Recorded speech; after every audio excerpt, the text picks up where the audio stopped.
Hello everyone, it's me Uncle Dan. Today I am going to read S6 6066 Amazing Magnetism, Chapter 1. I was running through the hallway to get to Miss Friesel's classroom. We are studying a new study unit, and I couldn't wait to find out what it was. But as I rounded the corner, I ran straight into something. I hit it with such a thud that I fell backwards. Ouch! As I landed, I felt the button pop off my shirt and saw it roll away. Went to grab the button, but then I stopped.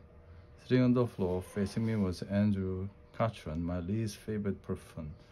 Now I knew who I ran into. I couldn't believe my bad luck. Andrew was Mr. O'Neill's star pupil. Mr. O'Neil was the other third grade teacher. He and Miss Friesel sometimes shared study units together. Last month we had a spelling bee. I didn't like to think too much about it. Because of me, our class had lost. And because of Andrew, Mr. O'Neill's class had won. He had correctly spelled a word that I had missed, attraction. "Watch where you going," Andrew said as he studied, picking up his book. The one on top had a big picture of a horseshoe on it, and the title was all about magnets. Sorry, I mumbled as I scrambled to my feet. I slung my backpack over my shoulder and started toward the class. I didn't even stop to look for the missing button. Andrew liked to remind me of his spelling bee victory almost every day.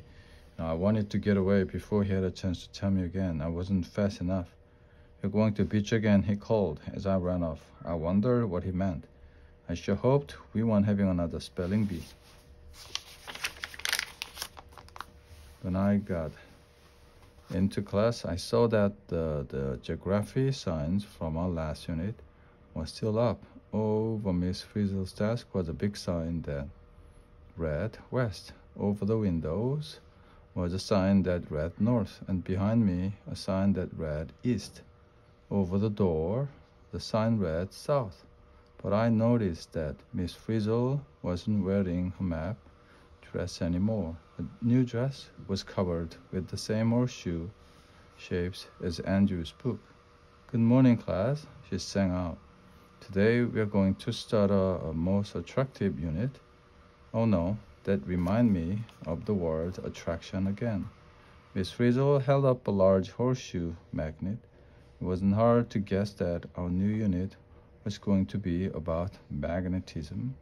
Then we noticed that on everyone's desk was a little box with stuff in it: a bumpy rock, a rubber band, a plastic checker piece, some paper clips, a piece of paper, a nail, a penny, and a black rectangular bar magnet. "This will be easy, Carlo," Wanda whispered. All we'll have to do is pick up things with magnets." "Yeah," I whispered back. "Nothing to it." We should have known better. When was anything straightforward in Miss Friesel's class? I looked around the room. Some of the other kids had chains of paper clips hanging from their magnets. Others were trying to pick up stuff like paper and rubber band, but it wasn't working, of course. "Anyone knows magnets only pick up metal things, class?" said Miss Friesel with a big smile. Mr. O'Neill and I thought the best way to learn about magnets would be to have a little contest. Everyone groaned. Mr. O'Neill's class always beat us. Our class lost the spelling bee, the kickball tournament, the pumpkin pie baking contest, and the summer readathon. No wonder Andrew was smug. "Don't worry, kids," said the Freeze. "If there is one thing our class can do well, it's science, and this is a science scavenger hunt. It's our turn to show our science stuff." "Yeah, we'll leave them behind this time," I said, thinking of beating Andrew. "Take out the piece of paper in your box," Miss Friesel said, "and we can begin the science scavenger hunt." On the paper was a list of riddles. It must be the scavenger hunt clues, I thought. Whichever class fills out the list first wins a pizza party. The winner is the class that brings the completed list to the science lab first, said the Freeze. She didn't have to say another word. We all had our lists out, were busily reading. I read the first riddle. Magnet picks me up. Magnet holds me high. I'm not paper, wood, or rubber. I'm not plastic. What am I? What's that supposed to mean? Phoebe asks. It's asking what is attractive magnet, said Tim. That's it. It's metal. Oh, yeah? What about the penny? It's metal. And look, magnet can pick it up. Can pick it up at all. He held his penny next to the magnet. Let go. The penny clinged to the floor. I said, feeling stumped. I worried that Andrew had found the answer to the riddle already. Then we noticed D.A. flipping through the pages of a book. Same as Andrew's, all about magnet. D.A. always seemed to have a book. And she usually knew a lot about our new science unit before everyone else. Here's the answer, she said, reading from the book. Magnets attract only a certain kind of metal. Metals contain iron and steel attract magnets. Well, metals like brass, copper, zinc, and aluminum are not attracted to magnets. So magnets don't attract copper. That's why the penny didn't stick. Yes, said D.A., still reading from the book. Pennies are made of copper-coated zinc. Write down the answers as we find them. I said I wanted to make sure the answers were written down correctly. This was one race we weren't going to lose to Mr. O'Neill's class. If I had anything to do with it, I whisked out my pen and wrote, metals that contain iron and steel stick to magnet. That was the answer to number 1. Only 9 more to go. I could already taste the pizza. Chapter 2. Arnold was playing with the contents of his box. Just as I finished writing the answer, he said, hey, my paper clips are sticking to this bumpy old rock. I quickly took the paper clip on my desk and held it against the rock. It's stuck. What's going on, Miss Frizzle? Well, you know that iron and steel stick to magnet, so what does that tell you about the rock? Asked Miss Frizzle. It's a magnet, said Wanda. It doesn't look like one, but it acts like one. That's right. And when we do scientific experiments, we have to trust our observation, said the Freeze. So these old rocks are magnets? Asked him. What does your book say, D.A.? In the book, magnet is a natural magnet, magnetite. People first found out about magnetism when they discovered the magnetic power of these rocks. Look at the second question of the scavenger hunt. We look the same as rock, but we don't act the same. We're natural magnets. Can you guess her name? As I finished reading, Phoebe said, magnetic rock, the rocks on our table. Yeah. So the answer to the riddle is magnetite. I carefully picked up the scavenger hunt list and wrote down. Magnetite is a rock that is a natural magnet. Carefully folded the scavenger list and put it in my pocket. I had a good feeling about this. We already had 2 answers. We might even beat Mr. O'Neill and Andrew this time. Chapter 3. It's time to get serious. Follow me to the science lab, said the Freeze. Mr. O'Neill and I have set up some experiments to help us find the answers. Bring your magnetic kits with you. Then Miss Frizzle picked up a fancy remote control box with a picture of the magic school bus on it. It gave a little pat, put it in her bag, and slung it over her shoulder. We looked at one another. What was our teacher doing with the remote control? The Freeze always had a plan. We passed Mr. O'Neill's class on the way to the lab. His classroom was right next door to ours. Now we pretended not to look, but I know I wasn't the only one who took a peek. Mr. O'Neill's students were still hanging paper clips from magnet. We all had. We went around 2 corners to the lab.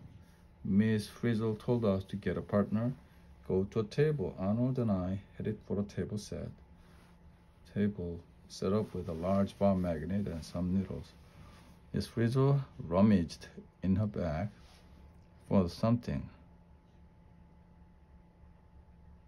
Now, where are those iron filings? I thought I put them in here. She unloaded a few things from her bag, including the fancy remote control with a picture of the magic school bus on it. Then she shook her head and looked around the room. What do they look like? I asked, looking around the lab. Iron filings are small pieces of iron, like tiny pins. They are perfect for experiments Ah, here is a brand new box of iron filings. She picked up a box off the center table, opened it, and shook out a bunch of small metal pieces. Each of us took a small handful and put them on our table. First of all, stroke the needle from your kits with the magnet and see what happens, said the freeze. I could see Wanda at the next table. She stroked the needle against the magnet and put it down on the table. As soon as she set it down, all the iron filings near the needle flew toward it and stuck. The needle turned into a magnet, I said. Carlos, ours isn't working, said Arnold. The freeze came over and looked. You have to stroke in only one direction, Arnold, he said. Miss Frizzle struck a needle against a large magnet. You see, anything with iron in it can be magnetized. She picked up several iron filings with a needle and handed it to us. Then it becomes a temporary magnet. Wow, I said, that's so cool. I took the magnetized needle and used it to pin my shirt together where the button had popped off. That's another way to use a magnet, to stick things together, I whispered to Arnold. My mind had started to wander, but Arnold poked me and said, wake up, Carlos. We have to know this stuff to win the contest. He was right. I didn't want to miss the next question. Now when we are in the lead. Not when we are in the lead. I read the next question. Not all magnets start on the ground. Not all magnets have to be found. When you do this very easy chore, you can use one magnet to make many more. What's the chore, kids? That's what we did to make the needles into magnets. Right. And I know what to write. Took out the scavenger list. If you stroke a needle with a magnet in one direction, needle will become a magnet. But that wasn't enough for DA. She had to know more. What's happening inside the needle? She asked. Why does it attract the iron filing? They got Miss Frizzle started. Did I say this magnet stuff was going to be easy? Well, I was wrong. Let's find out. Beam the freeze. As I always say,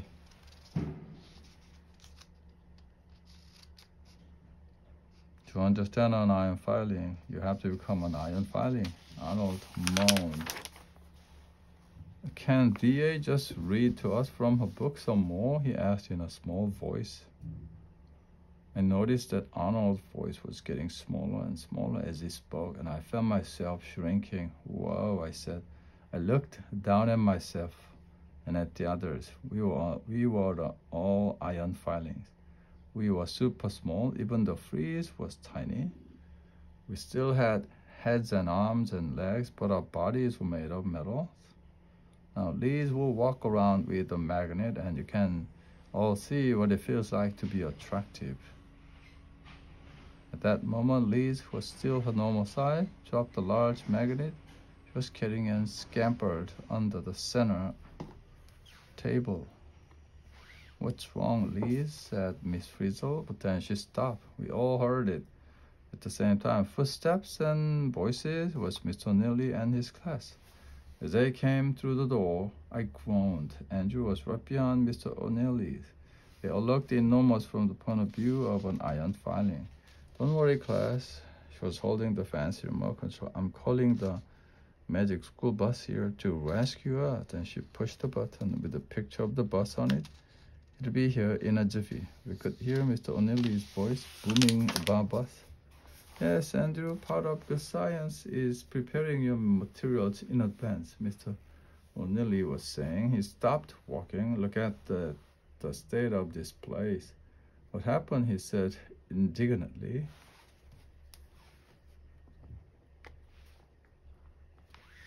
All of our magnetic kits were still spread over the lab table. I can't bear a messy lab. It was perfectly clean this morning. And I left the box of brand new iron filings right here on the table. Mr. O'Neilly stopped and looked at the empty table where Miss Freeze had unloaded her bag. Oops, I could pretty much guess what happened. Miss Freeze had taken Mr. O'Neilly's box of filings. Now, where could they have gone? Mr. O'Neilly stomped around the table, peering underneath it. His footsteps shook the floor and made us vibrate. We huddled together on the floor. Mr. O'Neilly, There are some iron filings on the floor, said Andrew eagerly, pointing down at us. Andrew leaned toward us. At that moment, I saw the miniature magic school bus pop out of a vent in the wall behind Andrew. It was moving fast. Hurry up, I said to myself. Bus was speeding toward us, but it had to cross the whole lap. Very well. Someone must have spilled them. The bus was almost in front of us when Mr. O'Neilly kneeled down. Magic school bus went up against Mr. O'Neilly's shoe just as he swept us all into his hand. I yelled as his giant hand closed around us. Hey, look at this, said Andrew. Leaving toys on the floor is a terrible habit. I dislike having to clean up after a certain other class all the time. He leaned back down and with his other hand scooped up the magic school bus. All of you can take a seat and stroke your needle with the magnet. As I explained, the class of giants move from magnetic kit. Be sure to stroke in one direction. He called out with a sinking heart. I realized they were catching up to us. Well, we were stuck in Mr. O'Neilly's hand, but then things got worse. You see, class? Anything with iron or steel in it can be magnetized like this toy. Notice that I'm stroking it with this magnet. Now it's a magnet too, and it'll stick to the refrigerator. I couldn't believe Mr. O'Neilly turned our escape vehicle into a refrigerator magnet. Being around Mr. O'Neilly's class was always bad luck, and I could tell Andrew was working hard to win the scavenger hunt. But Mr. O'Neilly, why does it become a magnet? That's just what I wanted to know, whispered D.A. Why don't you consult the book, Andrew? He looked pleased that Andrew had asked such an intelligent question. Andrew flipped through all of our magnets and found the right pages. Each atom has electrons dancing around the center. The way the electrons dance is called the atom's domain. In magnets, the domains all point in the same direction. In things that are magnet, domains point in different directions. This is not a magnet. Domains are not lined up. This is a magnet. The domains are lined up. So class, when the needle is stroked with the magnet's force makes its domains line up. Then the needle is a magnet too. I couldn't follow Mr. O'Neilly at all. Our chances for the scavenger hunt weren't looking good. The end.